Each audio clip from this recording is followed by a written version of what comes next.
For some time now, inefficient policing has often been attributed to poor funding.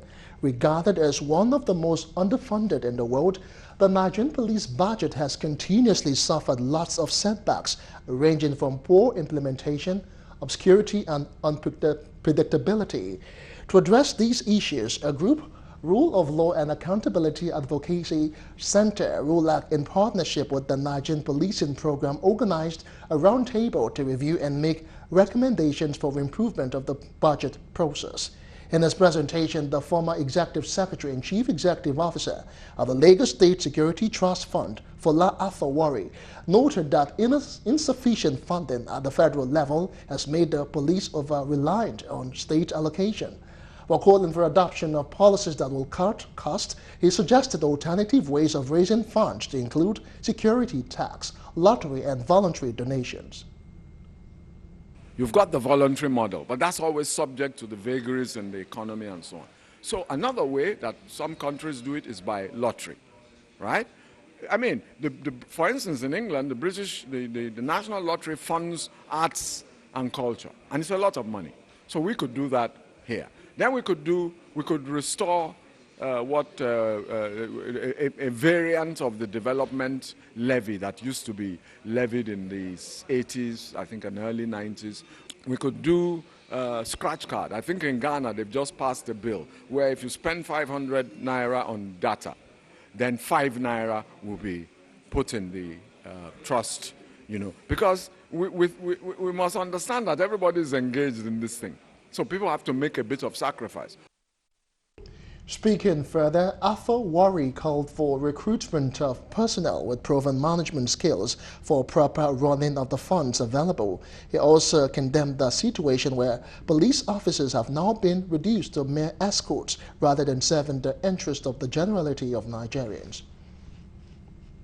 We need people who are going to be dealing with the figures, like how many vehicles exactly does the Nigeria police have? We don't even know. How then can we plan what our recurrence on vehicles is going to be? And things like that. So you need, these are not police officers. They are police employees, but they are management staff. Meanwhile, Executive Director of RULAC, Okenwangoma, called for the swift passage of the Police Reform Trust Fund Bill and inclusion of stakeholders in the budget process to address their concerns. Also speaking, the National President of the Committee for the Defense of Human Rights, CDHR, Malaki Ogumadu, harped on the need for appropriation of the police budget, followed by prompt release of funds. He condemned in strong terms looting of public funds. Where the new trust fund is operationalized in such a way that it will generate resources for the police and will be managed efficiently in such a way that it will help to enhance the capabilities, the effectiveness of the police in terms of dealing with, insecurity. With regards to police budget, we think that the need has become overemphasized for police budget to be inclusive. It should be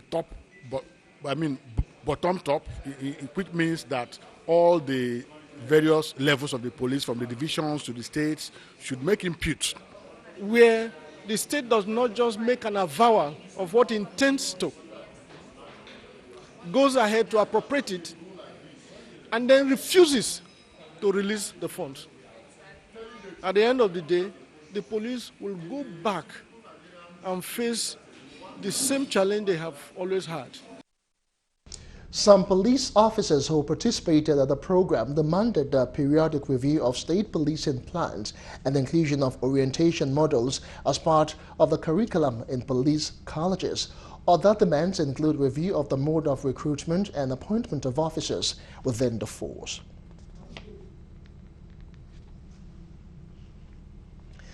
The acting executive chairman of the Economic and Financial Crimes Commission, EFCC, Ibrahim Mago, has charged the EFCC cadet trainees to harness and appreciate all the aspects